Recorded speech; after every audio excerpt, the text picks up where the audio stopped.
ನಮಸ್ಕಾರ ಕನ್ನಡ ಒನ್ನೆಗೆ ಸ್ವಾಗತ. ನಾನು ನಿಮ್ಮ ಭಾಗ್ಯನಾರಾಯಣ ಬೊಗ್ಗವರಪು. ರಾಹುಲ್ ಗಾಂಧಿಯ ಪ್ರಾಣಕ್ಕೆ ಅಪಾಯವಿದೆ, ಬೆದರಿಕೆಗಳು ಬರ್ತಿದ್ದಾವೆ. ನಿನ್ನ ಅಜ್ಜಿಗೆ ಆದಂತಹ ಪರಿಸ್ಥಿತಿ ಅಂದರೆ ಇಂದಿರಾ ಗಾಂಧಿಯವರಿಗೆ ಆದಂತಹ ಗತಿಯೇ ನಿನಗೂ ಆಗಬಹುದು ಅನ್ನುವಂತಹ ಬೆದರಿಕೆಗಳು ಬಂದಿದ್ದಾವೆ ಅಂತ ಸ್ವತಃ ರಾಹುಲ್ ಗಾಂಧಿ ತಮ್ಮ ವಕೀಲರ ಮೂಲಕ ನ್ಯಾಯಾಲಯದಲ್ಲಿ ಹೇಳಿದ್ದಾರೆ. ಯಾವುದೋ ಸಭೆ ಸಮಾರಂಭದಲ್ಲಿಯೋ ಸ್ಪೀಚ್ನಲ್ಲೋ ಹೇಳಿದ್ದಲ್ಲ, ಇದು ನ್ಯಾಯಾಲಯದಲ್ಲಿ ಹೇಳಿರುವಂತಹ ವಿಚಾರ. ಸೊ ಏನಿದು, ಯಾವುದರ ಹಿನ್ನೆಲೆಯಲ್ಲಿ ಅವರು ಹೇಳ್ತಾ ಇರೋದು, ಜೊತೆಗೆ ರಾಹುಲ್ ಗಾಂಧಿಯ ಅತಿ ದೊಡ್ಡ ಹೋರಾಟ ಅಂತಲೇ ಹೇಳ್ಬೋದು. ಇಲ್ಲಿಯವರೆಗಿನ ರಾಹುಲ್ ಗಾಂಧಿಯ ಜೀವನದ ಅತಿ ಮುಖ್ಯವಾದ ಮತ್ತು ಮೋಸ್ಟ್ ಪವರ್ಫುಲ್, ತುಂಬ ಪ್ರಭಾವಶಾಲಿಯಾದಂತಹ ಹೋರಾಟ, ಮತಗಳ್ಳತನದ ವಿರುದ್ಧದ ಹೋರಾಟ. ಅದರ ಹಿನ್ನೆಲೆಯಲ್ಲಿ ಈ ಪ್ರಾಣ ಬೆದರಿಕೆಯನ್ನು ಹೇಗೆ ನೋಡಬೇಕು ಅನ್ನೋದರ ಬಗ್ಗೆ ಇವತ್ತು ಒಂದಷ್ಟು ವಿಚಾರಗಳನ್ನು ತಿಳಿಸ್ತೀನಿ. ಮೊದಲಿಗೆ ನಾನು ಹೇಳ್ದಂಗೆ ಪುಣೆದಲ್ಲಿರುವಂತಹ ಒಂದು ಕೋರ್ಟ್ನಲ್ಲಿ ರಾಹುಲ್ ಗಾಂಧಿಯವರ ಪರವಾಗಿ ವಕೀಲರು ಹಾಜರಾಗಿ ರಾಹುಲ್ ಗಾಂಧಿಯವರು ಹೇಳಿದ್ದಾರೆ ಅಂತ ಕೋರ್ಟಿಗೆ ಒಂದು ಅರ್ಜಿಯನ್ನು ಸಲ್ಲಿಸಿದ್ದಾರೆ. ನನ್ನ ಕ್ಲೈಂಟ್ ಏನಿದ್ದಾರೆ ಅವರಿಗೆ ಪ್ರಾಣ ಬೆದರಿಕೆ ಇದೆ, ಅವರಿಗೆ ಅವರ ಅಜ್ಜಿಗೆ ಆದಂತಹ ಗತಿಯೇ ಆಗಬಹುದು ಅನ್ನುವಂತಹ ಬೆದರಿಕೆಯನ್ನು BJP ನಾಯಕರು, ಇಬ್ಬರು ನಾಯಕರು ಹಾಕಿದ್ದಾರೆ. ಒಬ್ಬರು ನಾಯಕರು ರಾಹುಲ್ ಗಾಂಧಿಯನ್ನು ಉಗ್ರವಾದಿ ಅಂತ ಕರೆದಿದ್ದಾರೆ, ಇನ್ನೊಬ್ಬ ನಿನ್ನ ಅಜ್ಜಿಗೆ ಆದ ಗತಿಯೇ ಆಗಬಹುದು, ಹುಷಾರ್ ಅನ್ನುವಂತಹ ಎಚ್ಚರಿಕೆ ಕೊಟ್ಟಿರೋದ್ರಿಂದ ನನ್ನ ಕ್ಲೈಂಟ್ಗೆ ರಕ್ಷಣೆ ಬೇಕಾಗಿದೆ ಅನ್ನುವಂಥ ರೀತಿಯಲ್ಲಿ ರಾಹುಲ್ ಗಾಂಧಿಯವರ ವಕೀಲರು ಇವತ್ತು ಕೋರ್ಟ್ನಲ್ಲಿ ಮಾತಾಡಿದ್ರು. ಕೇಸ್ ಯಾವುದು ಅಂದರೆ, ಬ್ರಿಟಿಷರಿಗೆ ಸಾಲು ಕ್ಷಮಾಪಣಾ ಪತ್ರಗಳನ್ನು ಬರೆದು ಜೀವ ಉಳಿಸಿಕೊಂಡಂತಹ ಸಾವರ್ಕರ್ ಕುರಿತಾಗಿ ಅವಹೇಳನಕಾರಿಯಾಗಿ ಮಾತನಾಡಿದ್ದಾರೆ ಅನ್ನುವ ವಿಚಾರಕ್ಕೆ ಗೋಡ್ಸೆ ಸಂತತಿಗಳು ಕೋರ್ಟ್ನಲ್ಲಿ ಹಾಕಿರುವಂತಹ ಕೇಸ್ ವಿಚಾರ. ಸಾವರ್ಕರ್ ಮಾನಹಾನಿ ಕೇಸಿನಲ್ಲಿ ಇವತ್ತು ಈ ಒಂದು ವಿಚಾರಗಳು ಹೊರಗಡೆ ಬಂತು. ರಾಹುಲ್ ಗಾಂಧಿಯವರ ವಕೀಲರು ಅಲ್ಲಿ ನಿಂತ್ಕೊಂಡು ಹೇಳಿದ್ರು. ಹಾಗಾದರೆ ಯಾರು ಆ ಇಬ್ಬರು BJPಯ ದಾಂಡಿಗರು ಈ ರೀತಿಯ ಬೆದರಿಕೆ ಹಾಕಿದ್ದು ಅಂದರೆ, RN ಬಿಟ್ಟು ಅನ್ನುವಂಥ ವ್ಯಕ್ತಿ ರಾಹುಲ್ ಗಾಂಧಿಯವರನ್ನು ಉಗ್ರವಾದಿ ಅಂತ ಕರೆದಿರೋದು. ಇನ್ನೊಂದು ನಾಯಕ ತರ್ವಿಂದರ್ ಮಾರ್ವಾ ಅನ್ನುವಂತಹ ವ್ಯಕ್ತಿ ರಾಹುಲ್ ಗಾಂಧಿಗೆ ಅವರ ಅಜ್ಜಿಗೆ ಬಂದ ಗತಿನೇ ಬರಬಹುದು. ಅವರ ಅಜ್ಜಿ ಯಾರು? ಇಂದಿರಾ ಗಾಂಧಿ ಏನಾಯಿತು ಅವರಿಗೆ? ಅವರನ್ನು ಅವರದೇ ಬಾಡಿ ಗಾರ್ಡ್ಗಳು ಕೊಂದು ಹಾಕಿದರು. ಅದರ ಹಿಸ್ಟ್ರಿ ಬೇರೆ ಇದೆ, ಕಾರಣ ಬೇರೆ ಇದೆ. Golden temple, operation blue star ಅವೆಲ್ಲವೂ ಬೇರೆ ಇದೆ, ಅದು ಬೇರೆ ಸಮಯದಲ್ಲಿ ಮಾತಾಡೋಣ. ಏನೇ ಇರಲಿ, ಕೊನೆಗೆ ಅಂತ್ಯ ಕಂಡಿದ್ದು Indira Gandhi, iron lady of India ಅಂತ ಕರೆಸ್ಕೊಂಡಂಥ ಇಂದಿರಾ ಗಾಂಧಿ ಅಂತ್ಯ ಕಂಡಿದ್ದು ಅವರದೇ ಅಂಗರಕ್ಷಕರಿಂದ, ಬಾಡಿ ಗಾರ್ಡ್ಗಳಿಂದಲೇ ಕೊಲೆ ಆಗ್ತಾರೆ. ಅಂಥದ್ದೇ ಗತಿ ರಾಹುಲ್ ಗಾಂಧಿಗೆ ಬರಬಹುದು ಅಂತ ಈ ತರ್ವಿಂದರ್ ಮಾರ್ವಾ ಅನ್ನುವಂತಹ BJPಯ ಹಿರಿಯ ನಾಯಕ ಹೇಳಿರೋದು. ಸೊ ಈ ಎರಡು ವಿಚಾರಗಳನ್ನು ಮುಂದಿಟ್ಟು ಪುಣೆಯ ಕೋರ್ಟ್ನಲ್ಲಿ ರಾಹುಲ್ ಗಾಂಧಿಯ ಲಾಯರ್ಗಳು ಇವತ್ತು ಆ ವಿಚಾರವನ್ನು ಕೋರ್ಟ್ ಗಮನಕ್ಕೆ ತಂದಿದ್ದಾರೆ. ಸೊ ಇನ್ನು ಈ ಒಂದು ಬೆದರಿಕೆ, ಈ ರೀತಿ ಬೆದರಿಕೆ ಬೇರೆ ಸಮಯಗಳಲ್ಲಿ ಬಂದಾಗ ಅದು ಇದ್ದೇ ಇರುತ್ತೆ. ಈ ರೀತಿಯ ಸ್ವಲ್ಪ ಉಗ್ರವಾಗಿ ಮಾತನಾಡುವಂತಹ ಜನ ಇದ್ದೇ ಇರ್ತಾರೆ ಅಂತ ಅನ್ಕೋಬೋದು. ಆದರೆ ಈಗಿನ ಸನ್ನಿವೇಶ ಇದೆಯಲ್ಲ, ಮೋದಿ ಸರ್ಕಾರದ ಬುಡವನ್ನೇ ಅಲುಗಾಡಿಸ್ತಾ ಇರುವಂತಹ ಸನ್ನಿವೇಶ.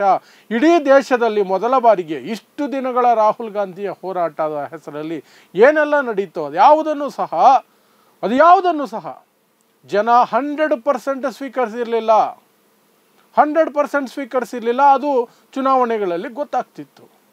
ಆದರೆ ಈಗ ಎತ್ತಿರುವಂತಹ ವಿಚಾರ ಇದೆಯಲ್ಲ, ಮತಗಳ್ಳತನದ ವಿಚಾರ, ಕದ್ದ ವೋಟುಗಳಿಂದ ನರೇಂದ್ರ ಮೋದಿ ಪ್ರಧಾನಿಯಾಗಿರೋದು ಅನ್ನುವಂತಹ ಆರೋಪ ಮತ್ತು ಬಿಹಾರದ ಎಲೆಕ್ಷನ್ಗೂ ಮೊದಲು ಅದರ ಹೊಸ್ತಿಲಲ್ಲಿ SIR ಅನ್ನುವ ಹೆಸರಿನಲ್ಲಿ ಅಕ್ರಮ ನಡೀತಾ ಇದೆ, ವೋಟರ್ ಲಿಸ್ಟ್ ಅಕ್ರಮ ನಡೀತಾ ಇದೆ. ಅಲ್ಲೂ ಸಹ ಮಹಾರಾಷ್ಟ್ರ ಮತ್ತು ಹರಿಯಾಣದಲ್ಲಿ ಆದ ರೀತಿಯಲ್ಲೇ ಮಾಡಿ ಅಲ್ಲಿನ ಚುನಾವಣೆಯನ್ನು ಹೈಜಾಕ್ ಮಾಡಬೇಕು ಅಂತ ಮೋದಿ ಅಂಡ್ ಟೀಮ್ ಪ್ರಯತ್ನ ಮಾಡ್ತಿದೆ ಅನ್ನುವಂತಹ ಆರೋಪ, ಅದರ ವಿರುದ್ಧ ಹೋರಾಟ ಇದೆಯಲ್ಲ ರಾಹುಲ್ ಗಾಂಧಿದು, ಆ ಹೋರಾಟ ಇಡೀ ದೇಶದಲ್ಲಿ 100% ಅಕ್ಸೆಪ್ಟೆನ್ಸ್ ಪಡ್ಕೊಳ್ತಾ ಇದೆ. ದಿನ ಬೆಳಗಾದರೆ ಅದನ್ನು ಜನ ಸ್ವೀಕರಿಸೋದಕ್ಕೆ ರೆಡಿ ಆಗ್ತಿದ್ದಾರೆ. ಯಾಕೆಂದರೆ ಅದು ಅವರ ಮೂಲಭೂತ ಹಕ್ಕನ್ನೇ ಕಸಿಯುವಂತಹ ಒಂದು ಕ್ರಮದ ವಿರುದ್ಧ ಹೋರಾಟ ಆಗಿದೆ. ಅವರ ವೋಟರ್ ID, ಮತದಾರರ ಅವರ ಹಕ್ಕೇನಿದೆ ಮತದಾನದ ಹಕ್ಕು ಅದನ್ನೇ ಡೈಲ್ಯೂಟ್ ಮಾಡುವಂತಹ ಕೆಲಸಕ್ಕೆ BJP ಕೈ ಹಾಕಿರೋದು, ಮೋದಿ ಕೈ ಹಾಕಿರೋದು ಅವರಿಗೆ ಜನರಿಗೆ ಈಗ ರಾಹುಲ್ ಗಾಂಧಿಯ ಹೋರಾಟದ ಬಗ್ಗೆ ನಂಬಿಕೆ ಬರೋಕ್ಕೆ ಶುರುವಾಗಿದೆ. ಆ ಹಿನ್ನೆಲೆಯಲ್ಲಿ ಪ್ರಾಣ ಬೆದರಿಕೆ ಅನ್ನೋದಿದೆಯಲ್ಲ ಅದು ಬಹಳ ದೊಡ್ಡ ವಿಚಾರ ಆಗುತ್ತೆ. ಈ ಸದ್ಯದ ಪರಿಸ್ಥಿತಿಯಲ್ಲಿ ರಾಹುಲ್ ಗಾಂಧಿ ಎತ್ತಿರುವಂತಹ ಪ್ರಶ್ನೆ, ಇಡೀ ವಿಪಕ್ಷ, ನಾಟ್ ಓನ್ಲಿ ರಾಹುಲ್ ಗಾಂಧಿ, ಇಡೀ ವಿಪಕ್ಷ ಎತ್ತಿರುವಂತಹ ಪ್ರಶ್ನೆಗಳಿದಾವಲ್ಲ ಮತಗಳ್ಳತನದ ವಿಚಾರವಾಗಿ ಮತ್ತು SIR ವಿಚಾರವಾಗಿ ಇಡೀ ದೇಶದ ಗಮನ ಸೆಳೀತಾ ಇದೆ. ನರೇಂದ್ರ ಮೋದಿ ಸರ್ಕಾರ ಉರುಳುವ ಪರಿಸ್ಥಿತಿನೂ ಬರಬಹುದು, ಸರ್ಕಾರ ಬಿದ್ದು ಹೋಗಬಹುದು. ಅಂತಹ ಸನ್ನಿವೇಶದಲ್ಲಿ ವಿಪಕ್ಷ ನಾಯಕರು ಆಗಿರುವ ರಾಹುಲ್ ಗಾಂಧಿ ವಿರುದ್ಧ ಈ ರೀತಿಯ ಹೇಳಿಕೆಗಳು, ನಿಮ್ಮ ಅಜ್ಜಿಗೆ ಆದ ಗತಿನೇ ನಿನಗೂ ಆಗತ್ತೆ ಅಂತ ಹೇಳೋದಿದೆಯಲ್ಲ, ಅದು ಬಹಳ ದೊಡ್ಡ ಹೇಳಿಕೆ ಆಗುತ್ತೆ, ಬಹಳ ದೂರ ತಗೊಂಡೋಗುತ್ತೆ, ನಾನಾ ಅರ್ಥಗಳನ್ನು ಕೊಡುತ್ತೆ, ನಾನಾ ಸಾಧ್ಯತೆಗಳನ್ನು ಬಿಚ್ಚಿಡುತ್ತೆ. ಹಾಗಾಗಿ ಆ ಒಂದು ಬೆದರಿಕೆ ಅನ್ನುವಂಥದ್ದು ಈಗ ಬಹಳ ಮುಖ್ಯವಾಗಿದೆ ಅಂತ ನನಗನ್ಸೋದು, ಬಹಳ ಮುಖ್ಯವಾಗಿದೆ ಅಂತ. ನಿನ್ನೆ ಇವತ್ತು ರಾಹುಲ್ ಗಾಂಧಿ ಮತ್ತು ಯೋಗೇಂದ್ರ ಯಾದವ್ ಅಂತವರು ಯಾರನ್ನ ಮತದಾರರ ಪಟ್ಟಿಯಿಂದ ತೆಗೆದು ಹಾಕಿದಾರೋ, ಬಿಹಾರಲ್ಲಿ ಸತ್ತು ಹೋಗಿದ್ದಾರೆ ಅಂತ ತೆಗೆದು ಹಾಕಿದಾರೋ, ಆ ಸತ್ತು ಹೋದವ್ರನ್ನೆಲ್ಲ ಕರ್ಕೊಂಡು ಬಂದಿದ್ದಾರೆ. ರಾಹುಲ್ ಗಾಂಧಿ ಒಂದಷ್ಟು ಜನರನ್ನು ಕರ್ಕೊಂಡ್ಬಂದ್ರೆ, ಯೋಗೇಂದ್ರ ಯಾದವ್ ಅಂತೂ ಸೀದಾ ಸುಪ್ರೀಂ ಕೋರ್ಟ್ ಜಡ್ಜ್ ಮುಂದೆ ಇಬ್ಬರನ್ನ ನಿಲ್ಲಿಸಿದ್ರು. ನೋಡಿ ಇವರಿಬ್ಬರನ್ನ, ಇವರು ಸತ್ತು ಹೋಗಿದ್ದಾರೆ ಅಂತ ಮತದಾರರ ಪಟ್ಟಿಯಿಂದ ಇವರ ಹೆಸರನ್ನು ತೆಗೆದು ಹಾಕಿದ್ದಾರೆ. ಬಟ್ ಇವರಿಬ್ಬರು ಬದುಕೇ ಇದ್ದಾರೆ. ಇದು SIR ಮಾಡ್ತಿರುವಂತಹದ್ದು. ಸ್ಪೆಷಲ್ ಇಂಟೆನ್ಸಿವ್ ರಿವ್ಯೂ ಅನ್ನೋ ಹೆಸರಿನಲ್ಲಿ ಬಿಹಾರದಲ್ಲಿ BJP ಗೆಲ್ಲೋದಕ್ಕೆ ಏನೆಲ್ಲ ಮಾಡಬೇಕು ಅದನ್ನೆಲ್ಲವನ್ನು ಸಹ ಚುನಾವಣಾ ಆಯೋಗ ಮಾಡ್ತಿದೆ ಅಂತ ಸುಪ್ರೀಂ ಕೋರ್ಟ್ನಲ್ಲಿ ತಂದಿದ್ದಾರಲ್ಲ ವಿಚಾರ. ಅದೇ ರೀತಿ ರಾಹುಲ್ ಗಾಂಧಿ ಹೊರಗಡೆಯೂ ಸಹ ಇವತ್ತೊಂದು ಫೋಟೋ ಎಲ್ಲ ಕಡೆ ವೈರಲ್ ಆಗ್ತಿದೆ. ಆ ಸತ್ತು ಹೋದವರು ಅಂತ ಹೇಳಲಾಗುವಂತಹ ಜನರ ಜೊತೆಯಲ್ಲಿ ಕಾಫಿ ಕುಡಿತಾ ಇರೋದು ಅಥವಾ ಟೀ ಕುಡಿತಾ ಇರೋದು ರಾಹುಲ್ ಗಾಂಧಿ.